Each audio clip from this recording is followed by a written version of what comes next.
Hello everyone. If you are a seeker or a teacher, I believe this simple chart will be very valuable. Now, we are going to peel the onion of human identity. This chart demonstrates two primary aspects of our identity, which are both the cause and effect of duality, where there is separation and suffering. The first part is an oversimplification of our identity in outer space, in time-space, in a manifest and dense dimension. The second part is a precise description of our inner being and identity with what is whole, complete, and eternally perfect. Separation and suffering are not apart. This chart demonstrates the problem and the solution. From the outside, we are going to go within from our identity that is the furthest away from center. Our identification with the body. Going deeper is body-mind, the perceptual-conceptual mind, persona identification, lower consciousness, higher consciousness, and the soul, which is divided by the ego. Duality. This half is looking away from center, and this half is looking to center and is joined by the ocean of divine love. This we know all too well. This is not rocket science. This is understandable. But this we do not know because we are separate from it. So how is it that I know of this? The answer in classic terms is this: I have been given the gnosis of the divine world. Gnosis means to truly know anything, you must become one with it. And this gift was given to me as a miracle revelation by Master Jesus, and it took quite some time.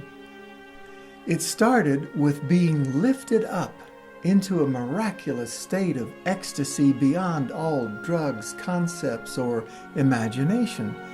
Being lifted up in spirit is going this direction.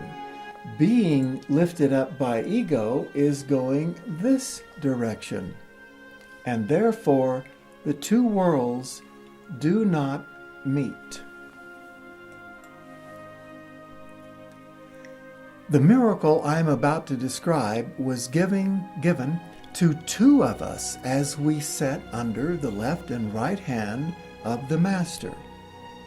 My friend and I were simultaneously lifted up right into this part of the soul.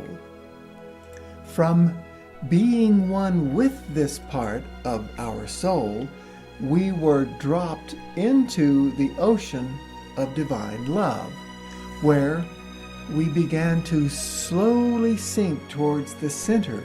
The deeper we sank, the more powerful and intense did this love become. This journey into the depths of the ocean of divine love is transformative, for here one's identity and being is totally possessed by divine love. Eventually, the power of this love became so intense, I wondered if my body was literally going to explode. The Course in Miracles teaches us that if the full power of divine love were to come upon us suddenly, the body would die. But what occurred was a miraculous balance that in no way diminished the power of love, but joined it with divine mind.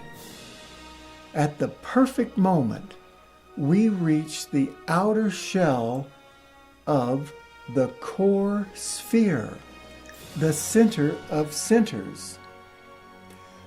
The shell of our central sphere is Christ consciousness in its totality.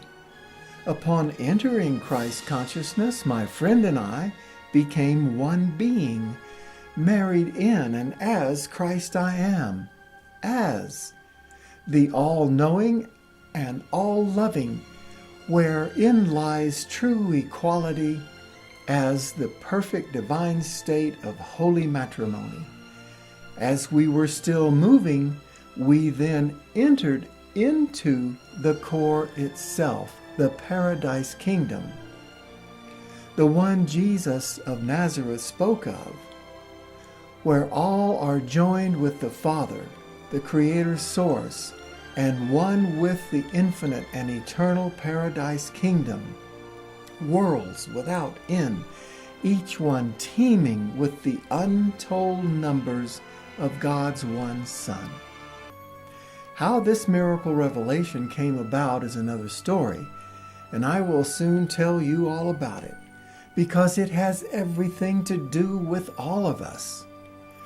Right now, as depicted in this chart, we are looking at the story of us, our identity in duality, as our false identity and our true identity. We already have what we're looking for, and the Prodigal Son Project is a way that we can help each other find it, beginning with what Spirit has revealed, not only to me, but to many of our androgynous brothers. The truth that sets us free is experienced, but our beliefs about the truth are what we find in religion. To truly know anything, you must become one with it. So, how did mankind get from here to here? It's called the fall from grace. And the fundamental effect of the fall was and is the making of, or the manifestation of, the ego. A fully enlightened mind is one who has transcended all of these identities and has looked upon what we swore for all time we would never look upon. And this inevitable experience is precisely our individual and personal crucifixion. The way of this transformation, this journey in our mind and being, is in place, for the Master Jesus taught and demonstrated the way and the means for our readiness to enter into the portal He created for all who would follow me, He said. This is not the same as believe in Jesus, die, and go to heaven. This transformation is the journey home. It is our individual and personal transformation. And it is this transformation that is the least understood and what is missing in this world. The transformation is in two parts. One side of the coin is readiness. This is the readiness that must precede the transformation itself, which is the other side of the coin, making it whole and complete. In our next video, we will be looking at how the famous parable of the prodigal son contains a highly significant, deeper meaning that has been hiding in plain sight. For now, consider that everything from here going up is the prodigal son, and everything from here going to the center is our identity before we left the Father's house, our identity as the Son of the Father.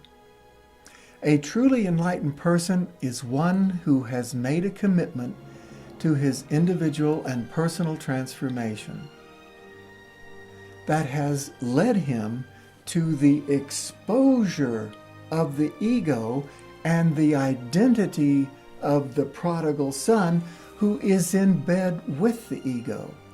It is this exposure that is our individual and personal crucifixion, or death of our false identity as the prodigal son, leaving only the alternative, the androgynous son of the Father. Our individual and personal resurrection.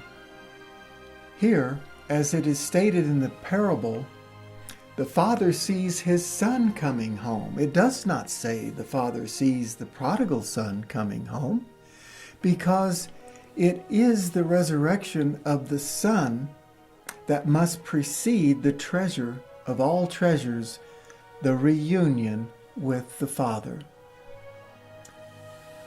The Ascension. Thank you, and enjoy the deeper meaning of the parable of the prodigal son, as it is our next video, followed by the revelation of Jesus' story. Bye for now, and keep looking up now that you know which direction up is.